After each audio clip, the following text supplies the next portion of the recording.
Você tem dificuldade em ler a Bíblia? Então vem comigo, eu sou Tatiele e no capítulo a capítulo a gente vai um passo de cada vez. Hoje nós leremos o livro de Lucas, capítulo 4. Então Jesus, cheio do Espírito Santo, deixou o Rio Jordão e foi levado pelo Espírito às terras áridas e desertas da Judéia, onde o diabo o tentou durante 40 dias. Ele não comeu nada durante esse tempo e no final ficou com muita fome. O diabo disse: "Se você é o Filho de Deus, mande que esta pedra se transforme em pão." Mas Jesus respondeu: "Está nas Escrituras: não só de pão vive o homem, mas de toda palavra que procede da boca de Deus." Então o diabo o levou para o alto e mostrou-lhe num momento todos os reinos do mundo.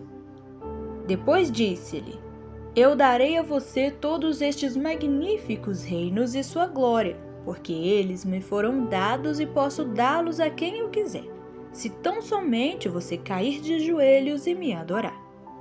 Jesus respondeu: "Está nas Escrituras: adore o Senhor, o seu Deus, e sirva somente a Ele." Então o diabo o levou a Jerusalém, colocou-o no alto do templo e disse: "Se você é o Filho de Deus, salte, pois está nas Escrituras: porque o Senhor dará instruções especiais aos seus anjos para protegerem você em todos os seus caminhos. Eles o apoiarão com as mãos para que você não tropece em alguma pedra." Jesus respondeu: "As Escrituras também dizem: não ponha à prova o Senhor, o seu Deus." Quando o diabo terminou todas as tentações, deixou Jesus até a ocasião oportuna. Jesus então voltou para Galiléia, cheio do poder do Espírito. Logo, ele ficou bem conhecido em toda aquela região. Por causa dos seus ensinamentos nas sinagogas, todos os elogiavam. Estando na cidade de Nazaré, terra da sua infância, como de costume, foi à sinagoga no sábado e se levantou para ler as Escrituras. Entregaram-lhe o livro do profeta Isaías. Ele abriu no lugar onde estava escrito: "O Espírito do Soberano, o Senhor, está sobre mim, porque o Senhor me ungiu para levar as boas notícias de salvação aos pobres. Ele me enviou para consolar os que estão com o coração quebrantado, anunciar liberdade aos cativos e dar vista aos cegos, e proclamar o ano da graça do Senhor." Então Jesus fechou o livro, devolveu-o ao assistente e assentou-se, enquanto todo mundo na sinagoga olhava atentamente para ele. Então acrescentou: "Hoje estas Escrituras se cumpriram." Todos que se achavam ali falavam bem dele e estavam admirados com as palavras de graça que saíam dos seus lábios. "Como pode isto?" perguntavam eles. "Este não é o filho de José?"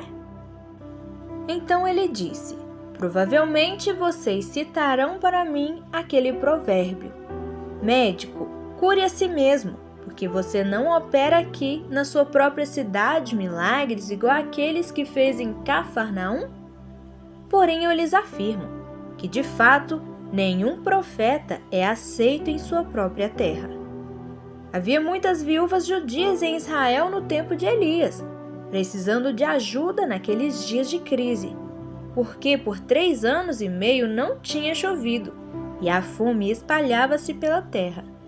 Todavia, Elias não foi enviado em nenhuma delas, a não ser a viúva de Sarepta, na região de Sidom. Ou pensem no profeta Eliseu, que purificou Naamã, o sírio. Todavia, nenhum dos leprosos em Israel foi purificado." Essas observações provocaram a ira de todos que estavam na sinagoga. Levantando-se, amotinaram-se contra Jesus Expulsaram-no da cidade e o levaram à encosta do monte sobre o qual a cidade estava construída para empurrá-lo precipício abaixo. Porém, ele passou por entre a multidão e os deixou. Depois, voltou para Cafarnaum, uma cidade da Galileia, e começou a ensinar na sinagoga todos os sábados. Ali, também o povo que estava maravilhado com as coisas que ele ensinava, porque ele falava com autoridade. Certa ocasião, quando estava ensinando na sinagoga, um homem dominado por um demônio começou a gritar para Jesus: "Nós não queremos nada com você, Jesus de Nazaré. O Senhor veio para nos destruir. Eu sei quem o Senhor é, o Santo de Deus." Jesus o repreendeu e disse: "Cale-se e saia dele." O demônio jogou o homem no chão à vista da multidão e depois o deixou sem lhe fazer mal. Admirado, o povo perguntava: "Que palavra é esta? Até os espíritos imundos ele dá a ordem com autoridade e poder, e eles vão embora." E as notícias a seu respeito espalharam-se rapidamente por toda aquela região. Depois de deixar a sinagoga naquele dia, ele foi para a casa de Simão, onde encontrou a sogra dele muito doente, com febre alta. "Faça algo para curá-la", suplicavam todos. Chegando ao lado dela, inclinou-se, repreendeu a febre, e a febre a deixou. E ela se levantou e começou a servi-los. Quando o sol se pôs naquela tarde, trouxeram a Jesus todos os que apresentavam algum tipo de doença, e ele os curou, impondo as mãos sobre cada um deles. Alguns estavam dominados por demônios, e os demônios, diante da sua ordem, saíam gritando: "O Senhor é Filho de Deus!" Mas porque sabiam que ele era o Cristo, Jesus os repreendia e não permitia que falassem. No outro dia de manhã, Jesus saiu a um lugar deserto. O povo procurava por toda parte e, quando finalmente o encontraram, pediram-lhe que não os deixasse. Porém, ele respondeu: "Eu preciso pregar a boa nova do reino de Deus em outros lugares também, porque foi para isso que fui enviado." Por isso, ele continuou a viajar de um lado para o outro, pregando nas sinagogas de toda a Judéia. Lucas 4 conta a tentação de Jesus no deserto. E muita gente imagina essa cena apenas como uma batalha simples entre o bem e o mal. Mas quando você lê com atenção, o capítulo fica muito mais profundo. Jesus estava 40 dias sem comer, fisicamente fraco, sozinho, em silêncio. E exatamente aí que o inimigo aparece. Primeiro, Satanás tenta Jesus usando a fome.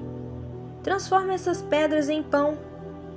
Mas perceba uma coisa: Jesus podia fazer isso. O problema não era o milagre. O problema era usar o poder de Deus para satisfazer uma vontade fora do tempo e da direção do Pai. Depois vem uma tentação ainda mais perigosa.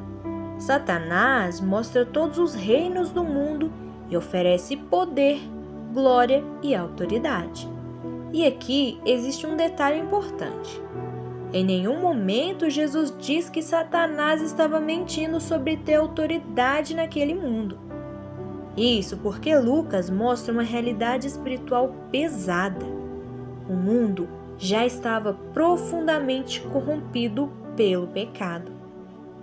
Só que a terceira tentação é ainda mais assustadora. O inimigo leva Jesus até o pináculo do templo, o lugar mais alto, o lugar mais visível, e manda Jesus se jogar dali para provar quem ele era. Ou seja, Satanás queria transformar algo santo em espetáculo. Queria fazer Jesus conquistar pessoas através do impacto visual e demonstração pública. Mas Jesus recusa, porque a missão dele não seria construída em exibicionismo espiritual. Uma curiosidade interessante deste capítulo, e quase ninguém fala, é que o pináculo do templo ficava em uma área extremamente alta de Jerusalém. Historiadores antigos descrevem que olhar dali para baixo causava vertigem em muitas pessoas. Alguns estudiosos acreditam que a queda podia ultrapassar dezenas de metros em direção ao vale abaixo do templo. E o mais curioso é que existia uma expectativa judaica antiga de que o Messias poderia aparecer de forma sobrenatural no templo. Ou seja, a tentação não era apenas pular, era Jesus tentar conquistar reconhecimento imediato diante das pessoas. Era receber glória sem passar pelo processo. E o que mais me chamou a atenção nesse capítulo é que Satanás tentou acelerar tudo. Atalho para comida, atalho para autoridade, atalho para reconhecimento. Mas Jesus escolheu o caminho difícil, porque nem todo caminho rápido vem de Deus. Às vezes, o atalho é justamente aquilo que destrói o propósito. Agora, deixe uma reflexão. Hoje, muita gente quer resultados sem processo, promessas sem deserto, reconhecimento sem transformação. Mas Lucas 4 mostra que Jesus venceu justamente porque não negociou princípios para chegar mais rápido. Ele preferiu esperar o tempo certo do que conquistar tudo da forma errada. Hoje nós conseguimos ver, principalmente pelas redes sociais, muitas conquistas de outras pessoas, e isso acaba fazendo com que a gente se compare a elas. Mas hoje eu quero te dizer, não se compare a elas. Você não sabe o que elas fizeram para chegar lá. Você pode estar cometendo algo perigoso. Pode estar comparando o que o diabo fez com aquela pessoa com o processo que Deus tem para você. Você pode estar invejando aquilo que você não sabe que aquela pessoa fez para conquistar aquilo. Muitas vezes as pessoas vendem as próprias almas, vendem a própria paz. Às vezes até fazem sacrifícios mais pesados para conquistar aquilo. Outras vezes fazem algo que a princípio parece pequeno, como por exemplo, negociar valores e o próprio caráter para conquistar aquilo. Você também pode conquistar, mas escolha fazer da maneira certa, porque aquilo que é conquistado de maneira errada não traz paz, não traz felicidade e ainda pode escorrer por entre as mãos.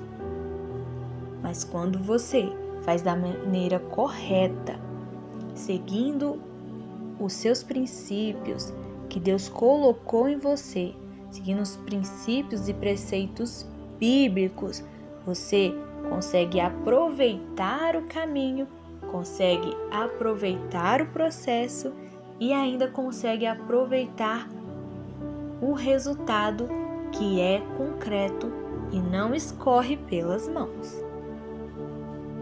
Então hoje, pensa sobre isso. Quantas vezes a maior tentação da nossa vida não é fazer algo ruim, é tentar chegar rápido demais. Esse foi o capítulo a capítulo de hoje. Se isso falou com você, me acompanhe amanhã. Aqui a gente segue junto. um capítulo de cada vez.